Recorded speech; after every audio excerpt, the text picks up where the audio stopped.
Hey guys, it's your boy Buja, the public boy. Ari kuri As1 TV tubasaba kugira subscribe, like, share, comment. Uyu munsi tubafise umutumire akaze cyane sinamuvuga izina abana arivuga. Abwira izina. Hello guys, abakunzi ba TV yawe ba As1 TV ndabaramukije. Nitwa Sabra ngira beshi baranzi bamenyereye kumbona kuri TV online ya Wandume TV mugubu narabihagaritse. Abangandi kumwe n'umu grand frère yanone nkabandindiriye ntuze gira ngire. No musi dufise show. Yani show kali. Guys. Are you ready? Yeah. Urakunze cyangwa urakunzwe? Man. Utangure. Sinahuye neza icyo ushase kuvuga. Yani urafise umusheri? Oya. Na musheri ufise? Si. Yego. Na musheri ufise? Warigeze kugira umusheri? Tukiri ngaho nyene. Tugenkeneye kwanza kumanza kumenya iki kiganiro. Sije niya. Sije urayumva wamaze kwinjira mu kiganiro kwanza. Okay. Sawa. Ndikora kubaza kwanza unyishuri urafise umusheri? Oya. Kweli ko utamufise? Nuronka abantu bakuduraga? Man. Undavye kwanza ukonsa ubona nkwiye kubura umuntu andiraga je. Kubera iki rero udafise umusheri? Kwera nyene muri mwanya nahisemo kwanza kubihagarika kuvuga ko mbuza abandiraga intandwe ishobora guys intandwe ishobora guhera je nareshejwe. Cyangwa uri muri bandi yani kama vile wanapigwa na sepa hapana. Hapa hiyo ni zambi. Kwa nini sasa? Hauna mpenzi? Sijaamua au wamenipenda watatupendani? Mimi niko na mpenzi wangu bana. Wewe mbiriza kwanza reke byo tuvyihoze sawa? Ubaye mutipe wa mbere numvise yemera kuri kamera gafise umusheri. None si bisanzwe none? Abaye. Abaye. Sio lazima Haya. Tubiache kwanza. Haya. Uvuze warigeze kugira umusheri basi? Yego. Warigeze kumugira? Mama umusheri ubona ko mwarambanye igihe kirekire mama nagiye kingana gute? Amezi atatu. Umwe niwe mama nagiye kirekire. Nani uva kuri muri babandi yani unapigwa na sepa? Hapana. Change baguha amafaranga ukavana. Kwanza mimi hata sijawahi hata kupigwa. Mbona kuna sema kupigwa? Wewe. Ni siri yako. None. Nikuvuga gukubitwa. Guys, akavuga gukubitwa. Sindiko ndabitahura. Sawa. Utaelewa. None ndiko nakubwira ibintu kumengo yani ushaka kwigira yani no uri vierge none wewe. Ahubwo iyo mbaza umaze gukunda n'abahungu bangahe nabo bahungu umaze kuryamana na bangahe? Umaze gukundana na bangahe? Umaze gukundana na bangahe? Umaze gukundana na bangahe? Gukundana urukundo babiri. Urukundo rwanyago byo umaze gukunda je maze gukunda bangahe babiri. Nibo umaze gukunda? Abo umaze gukundana nabo? Umaze gukundana vraiment wanda kubeshi nawe nibuka. Nabo wibuka? Nabo nzi gitigiri. Ariko abo maze gukunda urukundo rwanyago ni babiri. Ni babiri. Abasigaye bose mwarahendana ku ma telefone tu kumbuga. Mubaze gukundana n'abatipe banga ugereranije? Man. Cyane wanda babeshi nabo nzi gitigiri. Barashika Oya, muganga aho twaba tuko turahendana ngo twaba dukundanye. Uko urukundo biba ruri hagati y'abantu babiri jewe nawe nk'akarojina turakundanye. Apana je kuba ngukunda gusa utankunda no. None abo wahenze basi bo bagukunda we udakunda bari bangahe? Benshi. Nabo wibuka? Bararenga nka 200. Bararenga 20. Sasa ushakuwa nani? Hapana shakuwa nani? Kuna ile kuona mtu na mtamani tu afu mnaingia kwenye mahusiano. Unakuta mnaka washoboke ibyo bafise.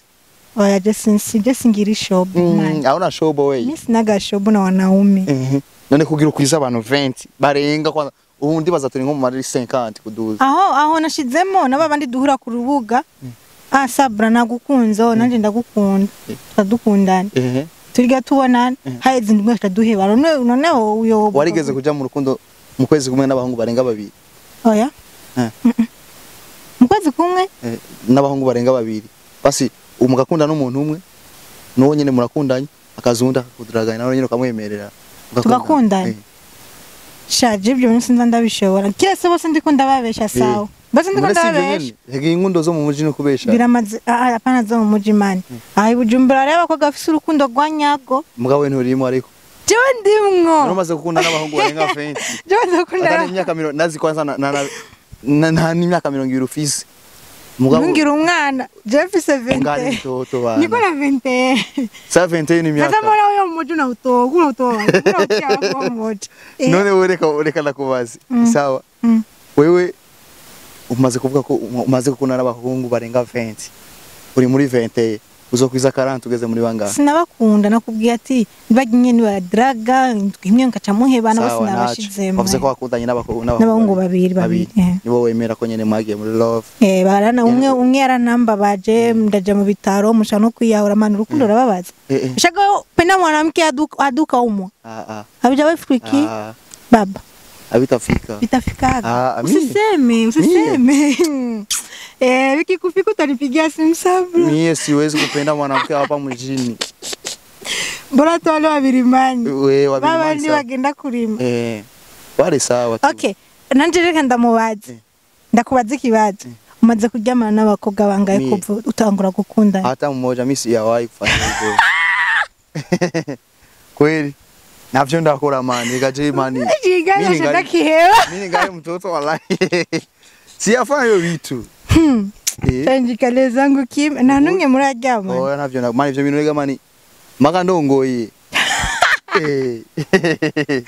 none nurapima kukomeye mimi genda komeye orushuko iyo ni lazima mani ngoya kwanza ntoe vineti kwanza tuongee vizuri maana nasikia kiganiro kinatanguye kujyoa sasa none hiyo ni siri ya mtu man so siri ya mtu ni kawaida si tuko star hiyo ni vie privé si tuko star lazima tufiche vitu ukishakuwa mtangazaji wa TV online inabidi uwe muwazi unasikia yani nubwo tobivuga batakuchuba bazogu kirundi bavuga gute kuchukumbua vitu watakujua tu watu wananijua lakini hiyo iboro man si yawaye hatari moya hayawaye gusa rero umbiza nyene birashika yani yo ni vie privé y'umuntu reka tubigaruke biramaze gushika uri muri bus ukabona umukobwa arenganye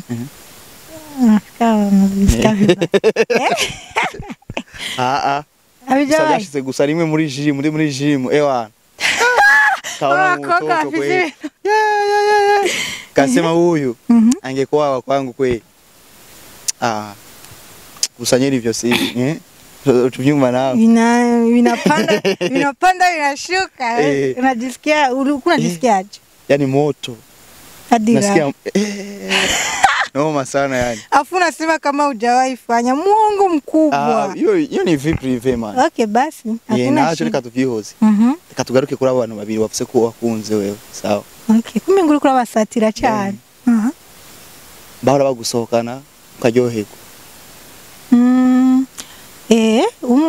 umwe bose wabonye batandukaniye kuki bo uyu umwe ni wo mu Rwanda guys abanga abanyarwanda barafise urukundo rwa nyago yo shomunyi usantorira shaka kandi ganori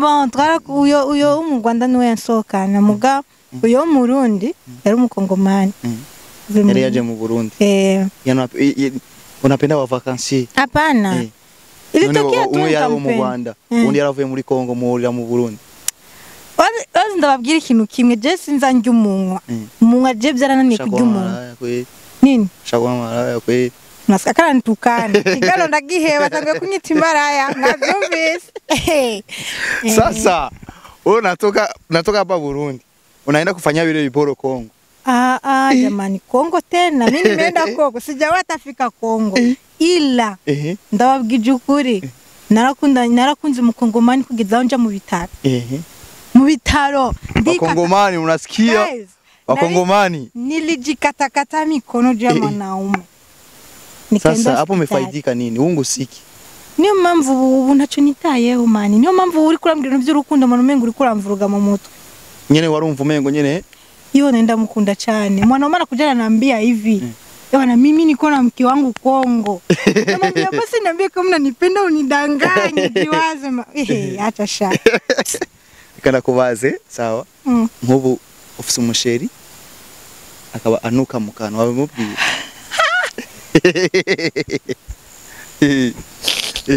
Ufise umusheri.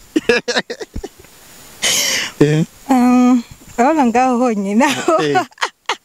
Yani mugiye musohotse nasikia kumba wapi?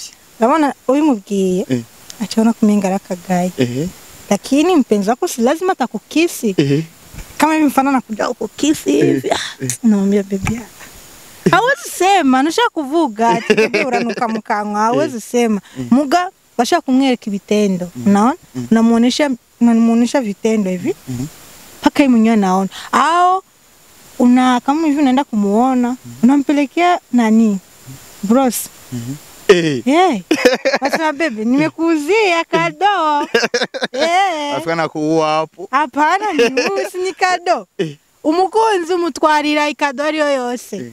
Urabona? Wese chavuga ati ngo shiringo yanzaniye kado ngo kwera mva ko nuka mukangwe. Bisigure ko nawazo bazi niko nawarunka mukangwe. None. Abyirengagiza. Ni kama hivi mfano nipende na mwanaume mwingine ananuka kikwapa. Nampelekea kale kanani wanakaitaje kale kanani ka wanaume kakutia umu. Kanini? Kale ni kama vile ka deodora hivi. Unakaona kale kakutia umu. Nakampelekea kwa kado afu pale sinaona naweza kuoga si mpenzi wako. Unaenda bebe nikuletea kado afu natia. Umwambie eti chukua unanuka kikwapa.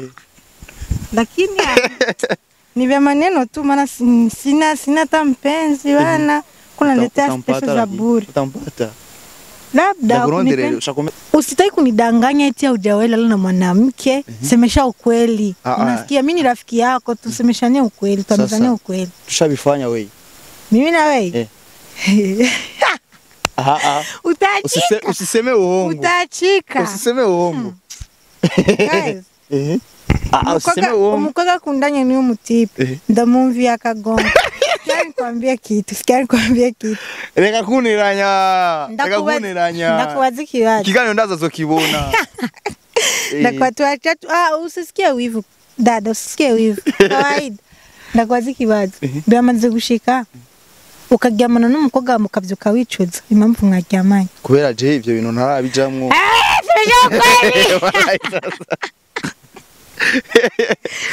Kubera ega mani hari abantu babona nyene ukuntu twigira abasare sana ukuntu twigira umengo abaje batipe ku bademu baraguruka kumbe ni story true hakuna vitu vingine hakuna venye vinaendelea story true bisaba kuja mu gipadiri rero ni ibintu by'umuvyi nzorongora unakunyaga pombe mie sinyagi pombe mie unakunyagwa nini maji pombe ukunywe gari yarari muri creepira uyu mudemara afise icupa ya Amstel afiva kasima kama kunywa au sanga kundanye n'umukobwa wo mu mizima niyo mpamvu aravuga urabona bire ni ya makripe man bire ya mak lakini unakunywa sinywagi pale ku creepy unakunywa sinywagi bire ya makripe man okay bire ya makripe ni ya makripe vinaishia pale okay haya mcha Mungu wangu ni mcha Mungu kuanzia leo hata simtaki tena nilikuwa nishaanza mtamani lakini hivi simtaki unakunywa pombe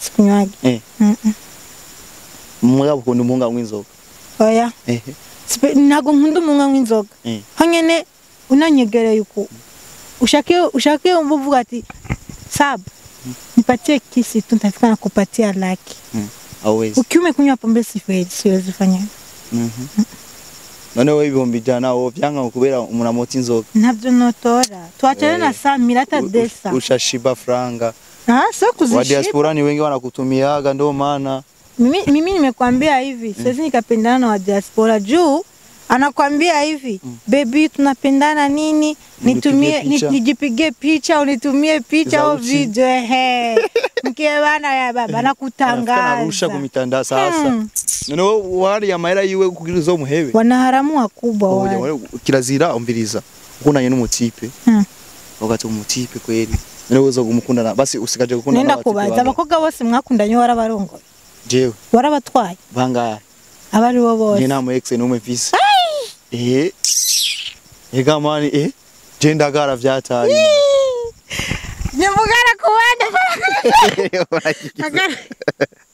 kikisazi agara kubandi mugapera kuri jewe yo nigare ko nabitone nigare ko tu wanone ucara kugara ko turi mu kiganiro nara ko netura asibuso kinakata yo kiraze ko ndagisoma kwitama imagine oya nyene egucumenga ubuzima twerekanye ngane ngo tubayemo mano ugo muneranye n'abantu abaye gazi je none je nari ngozi uri nataka kunibusu ibyo bitu mina byogopaga wallahi nikigano cyenda kibatora mikro na mikro ya mina byogopaga ibyo bitu unagopaga nini kandi aranshavura arante indobo vrema kuva mvuka nta munga jane indobo la unaninyima kisi mimi sasa vitu ya kawaida hiyo uiona ngibiki wewe mie handsome